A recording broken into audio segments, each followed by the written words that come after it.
Olá, no MP Cidadão de hoje você confere a terceira e última parte da nossa série especial sobre a atuação da Comissão Permanente Multidisciplinar de Erradicação do Subregistro Civil de Nascimento e Ampliação do Acesso à Documentação Básica, a COESUB do MPRJ.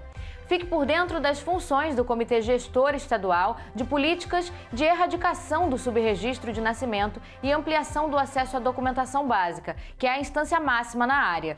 Confira também os principais desafios da COESUB no acompanhamento da elaboração e da execução da política de erradicação de subregistro e de registro tardio, inclusive durante a pandemia de Covid-19.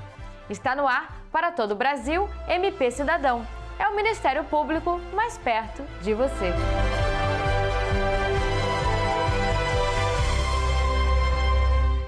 Nos dois últimos programas, o MP Cidadão exibiu uma série especial sobre a COESUB do MPRJ, que explicou as atribuições da comissão, as principais campanhas e projetos, além de outras questões que envolvem o trabalho do órgão na erradicação do subregistro civil de nascimento e ampliação do acesso à documentação básica.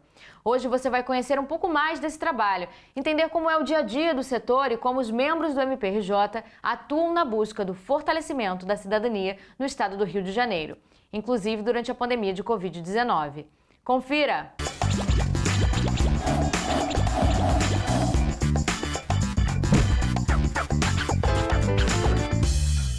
No estado do Rio de Janeiro, o Comitê Gestor Estadual de Políticas de Erradicação do Subregistro de Nascimento e Ampliação do Acesso à Documentação Básica, criado em julho de 2011, é a instância máxima de deliberação e definição das diretrizes para o enfrentamento do problema do subregistro de nascimento e ampliação do acesso à documentação básica. Cabe ao Comitê Estadual fiscalizar e fomentar a atuação do Comitê Municipal, cuja presença em todas as regiões do Estado facilita o acesso da população carente aos serviços de documentação. O trabalho do Comitê Estadual é fomentar as políticas públicas para que se trabalhe essa erradicação do subregistro, né? Então, ele trabalha com vários grupos, fomentando, seja na área da educação, seja na área do idoso, seja na área da infância, seja na área da pessoa com deficiência, né?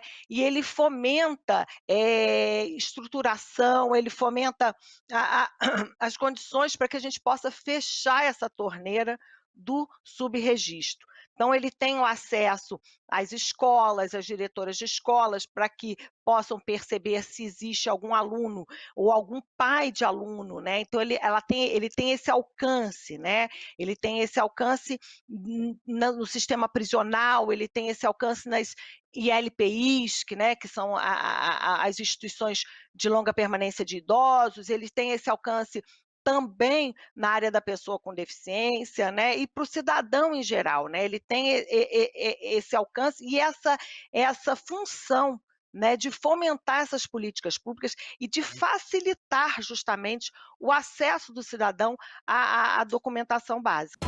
Eu estava chegando para uma audiência quando eu vi um homem fora de si. Disse que não tinha registro de nascimento, tinha acabado de tentar tirar um. Aí o cartório deu a ele uma lista de outros cartórios onde deveria ir para saber se não tinha sido registrado.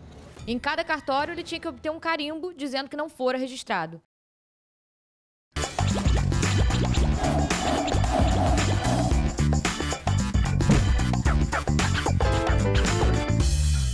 São diferentes as razões por que o subregistro é um grave problema nacional. As políticas públicas de acesso à documentação básica têm grandes obstáculos a superar. A COESUB trabalha com todas as promotorias, porque nós lidamos com seres humanos em todas as áreas de atuação. Então, também o promotor criminal, muitas vezes, diante de um réu que só tem, muitas vezes, o portal, só tem um registro porque ele entrou no sistema de segurança e deu-se um número para ele, mas não tem o documento. Então, o promotor também criminal pode se valer da COESUB para que essa pessoa, esse réu, tenha o seu direito ao registro civil de nascimento assegurado. A pessoa que precisa do SUS, ela não precisa apresentar documento para ser atendida, deveria ser. Mas a prática que eu estou me referindo, na prática ele acaba tendo óbice a isso, né? Porque na prática na hora que ele procurar um atendimento, sobretudo elegível, né? Isso não acontece tanto na emergência, né? A pessoa que chega na emergência é atendida. Mas digamos que ele tenha lá um idoso que tem a questão de diabetes e tenha que ser enquadrado num programa pré-diabético que tem em quase todo o município para acompanhamento da situação dele. Ele sem documento ele não vai conseguir. Eles vão negar. Muito embora devesse também atendê-lo, porque não tem nada que vincule acesso à saúde a documento. Porém, na prática vai ser negado. Sem documento, a gente não pode botar o senhor aqui num programa de pé diabético. E isso gera consequências gravíssimas para a saúde desse idoso. Porque em se tratando de pessoa idosa, né, na maioria das vezes, a gente sabe que a partir de 65 anos, por exemplo, essa pessoa idosa em situação de vulnerabilidade, ela teria acesso ao BPC, que é uma forma dela garantir o acesso a um rendimento que lhe dará uma qualidade de vida muito melhor. Existe um papel extremamente importante que é realizado pela COESUB, né? E aí os promotores de justiça se socorrem, né, à COESUB justamente para regularizar, muitas das vezes, essa documentação. Porque aí, ele tendo acesso à documentação, né, e a gente sabe que a documentação está intimamente ligado ao princípio da dignidade da pessoa humana, né, é aquela pessoa sendo reconhecida como uma pessoa. Hoje, a gente se depara muitas das vezes com situações em que pessoas idosas estão sem a sua documentação, perderam essa documentação, né? Pessoas que estão em situação de rua, isso é muito comum, a gente se deparar com pessoas sem documentação, e aí o trabalho, né, da COESUB é extremamente importante, porque se faz a busca dessa documentação e se dá acesso novamente a esse idoso, e muitas das vezes a gente inclusive descobre que essa pessoa idosa já tem um benefício que está suspenso há bastante tempo. Como é que uma pessoa pobre vai ter tempo, dinheiro para ir a dezenas de cartórios em busca de um carimbo atestando que ela não fora registrada ali? Ele já estava naquela busca há 5 anos. Eu não esperava ver isso no Rio de Janeiro.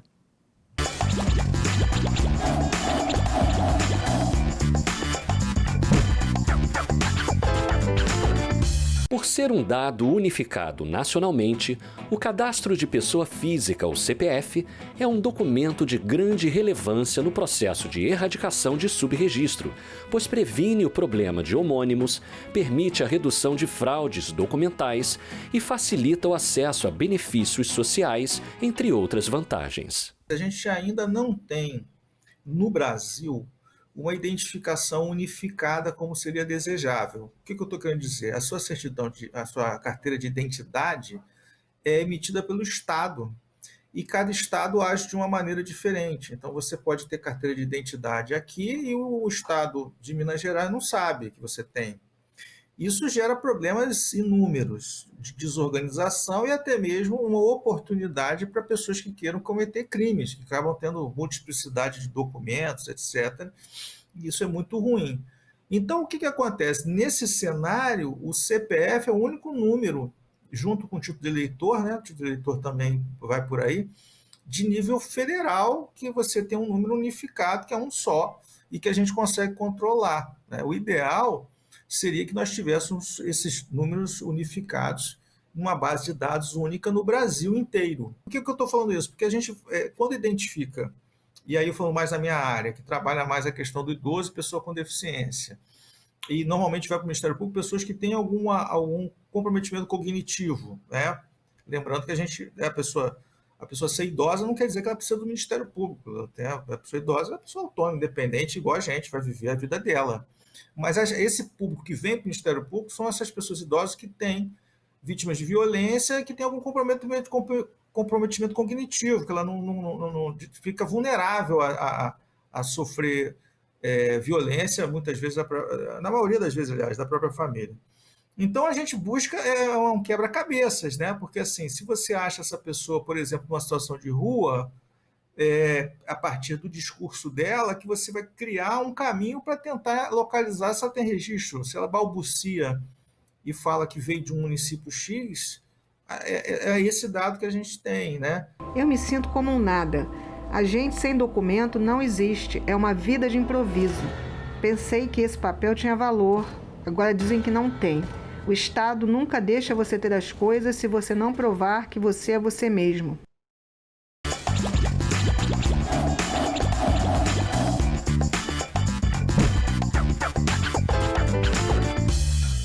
Desde sua criação em 2014, a Coesub MPRJ ampliou sua atuação para além das buscas por registros de pessoas institucionalizadas, passando a atuar diretamente como órgão auxiliador dos promotores de justiça no processo de emissão de documentos e, recentemente, colocando-se à disposição da população em geral para solicitação de documentos. A gente começou... Na verdade, o Coesub foi instituído em 2014 e, na época, a gente pensava que a gente ia ficar mais nas buscas mesmo, focar mais nas buscas. Mas quando as demandas começaram a chegar, a gente foi entendendo que a gente precisava ampliar um pouquinho mais para além das buscas. Íamos precisar também entrar no nicho de emissão de documentos. Hoje, esse braço, que é um dos... O que a gente chama mais atenção para a Coesub, né, é a busca e ampliação do acesso à documentação básica. Então, a rotina da Coesub trabalha, né, a recepção dessas demandas. Algumas instituições externas ao MP também nos solicitam capacitações, palestras, para que compreendam mais um pouco, né, sobre essa temática. Então, a princípio, quando a Coesub foi instituída, as demandas vinham principalmente das promotorias, né? Os promotores precisavam solicitar. Ou instituições externas, mas aí tinha que ser uma instituição, não a pessoa, né? Não o cidadão. Porque naquele momento a gente entendeu que a gente também não tinha pernas, né, para atender um Estado como um todo, de todo cidadão que chegasse com problemas na documentação. Não teríamos pernas nem know-how para conseguir fazer buscas de tanta gente que a gente imaginou naquela época. E ainda é um órgão para assessorar o promotor mesmo, né? É um trabalho para assessorar o trabalho do promotor. A gente faz um processo de quase investigativo mesmo, né? A gente recebe aquelas informações e a partir das informações a gente vai tentando localizar onde aquela pessoa foi registrada. E aí a gente começa a oficiar os cartórios daquela região, né? Se a gente não conseguiu identificar um cartório específico, a gente oficia os cartórios daquela região. E aí vai depender muito da estrutura da região. A gente faz isso no país inteiro, né? Se tiver solicitação de uma pessoa, e a gente já tem, né, a gente recebe muitos casos de pessoas que nasceram em outros estados, o que é muito comum, porque se você nasce em outro estado e faz o RG naquele outro estado, aqui no Rio de Janeiro a gente não tem as suas digitais no sistema do Detran. Então fica um pouco mais difícil de localizar, na verdade, a sua documentação civil, né? O seu registro de nascimento ou casamento. Outras vezes a gente consegue muito rápido, depende muito. A emissão de documentos não é na hora, a gente apoia a emissão, né? A Coesub não emite o documento, quem emite o documento é o órgão emissor. É o Detran que vai emitir a carteira de identidade, o cartório que vai emitir a certidão, a Receita Federal, o CPF. Então depende muito da resposta desse órgão à emissão do documento, o tempo, né, de emissão dele. Normalmente o que a gente faz para a entrega na certidão, a gente encaminha muito por carta registrada. A gente pede o endereço ou encaminha para a instituição que nos solicitou. Quando é promotoria, o documento retorna anexo ao procedimento, perto na Coesub. E quando é instituição ou cidadão, né, a gente encaminha por carta registrada. As certidões, né?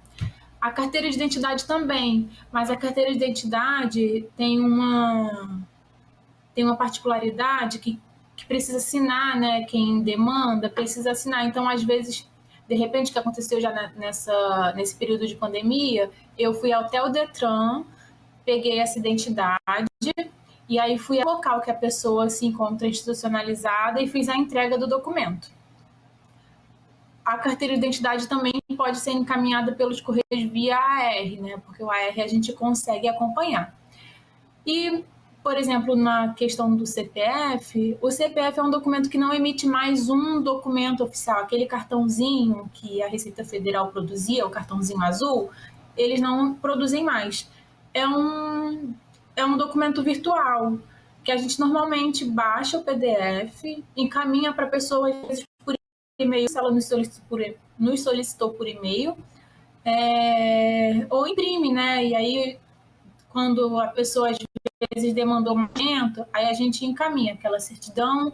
Com a pandemia de Covid-19, diversas atividades ministeriais precisaram ser adequadas ao regime de trabalho remoto, o que representou grande desafio para setores cujo contato direto com a população é fundamental.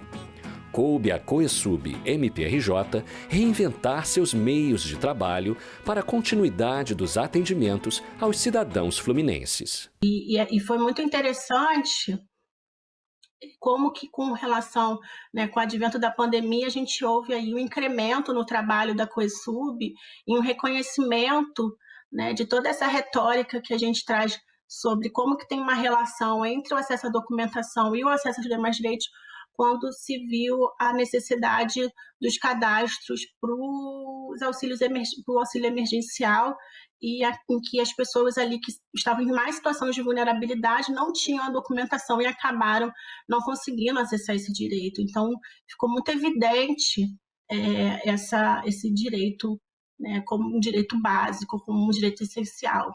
No contexto da pandemia, a gente pode dizer que com um número maior de óbito e, sobretudo no começo, as pessoas com muito medo, né, do que efetivamente contaminava, do que não contaminava, os corpos precisavam ser sepultados num tempo mais curto. E muitas vezes a gente não consegue cumprir o passo a passo do que necessário para sepultar uma pessoa que não está identificada. Né, que nunca foi documentado ou que foi documentado e não se sabe onde está a família, mas que eu preciso guardar esses registros para que essa família tenha conhecimento desse sepultamento, né? Então, assim, a possibilidade de violações no campo da documentação, ela é vasta e ela precisa conversar com muitos outros. É uma vida muito diferente. Chego no hospital, pedem identidade, eu mostro com maior orgulho. Eu antes não podia fazer nada. Para mim, todo o ouro do mundo não tem o valor desse documento.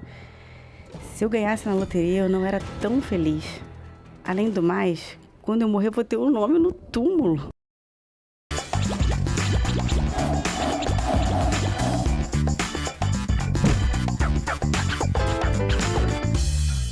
A busca pela erradicação do subregistro e do registro tardio ainda tem um longo caminho a ser percorrido no Brasil e no Rio de Janeiro.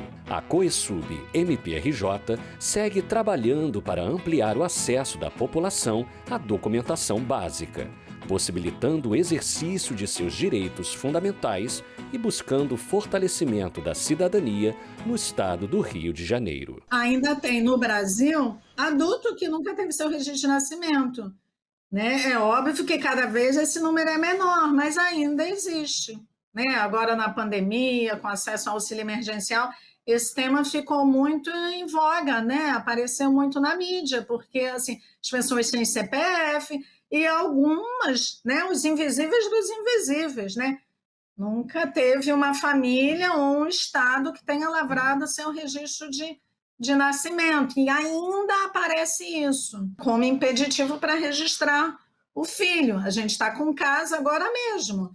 Uma mãe que teve um bebê, ele está com cerca de 28 dias, ele não foi registrado na maternidade e ele nasceu com uma patologia complicada, está internado, está num CTI, e a gente na Coesub, junto com o projeto Nascer Legal e outras ações também da Coesub, a gente está em conjunto com a equipe do INCA, viabilizando os documentos dessa mãe, né? Já foi feita entrevista, acesso ao sistema de banco de dados, parece que ela nunca foi registrada, parece até o momento, porque às vezes ela pode ter um outro documento com outro nome, né, do que o que ela está dando.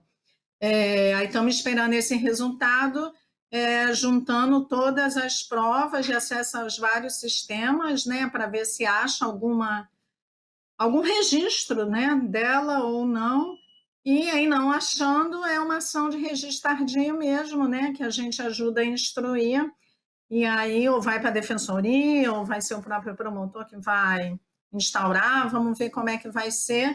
Mas, então, é um bebê que está lá, né, assim, podendo até vir a óbito sem o registro de nascimento, e a gente está ajudando ali, e essa mãe tem mais de 2 filhos que também não são registrados, então é isso. Rio de Janeiro, capital, 2021. E uma outra situação que eu nunca vou esquecer foi um dia que eu estava realizando uma ação social em São Gonçalo, e havia um grupo de 3 irmãos, só que eles estavam em abrigos diferentes. E aí, quando eles se encontraram, a menorzinha gritou, irmão! Mas aquele grito, eu não até hoje eu me emociono lembrando. E aí eu comuniquei ao Carro Infância, e aí eles tomaram umas medidas e conseguiram juntar os irmãos no mesmo serviço de acolhimento. Mas é sempre uma emoção, assim, é muito, muito forte, né? Trabalhar com criança. Com base nesse registro, você também vai ter acesso à sua própria história, você vai poder se construir como sujeito de direitos, né? Tem um trabalho muito bonito aqui do Ministério Público do Estado do Rio de Janeiro, que leva esse tipo de cidadania, né, a muitas pessoas. Muitas pessoas só conseguem ter acesso a sua própria história, né, já idosas, já mais velhas, e como isso é importante, né, você ter ali o registro de onde você veio, é muito bonito, é um trabalho muito gratificante, e seria muito bom se todos, não só da nossa própria instituição, mas também externamente, conseguissem ter noção, tenham consciência da importância da COESUB no fornecimento de dados também para promotores, que isso vai perpassar vários setores aqui do Ministério Público. É um trabalho muito bonito.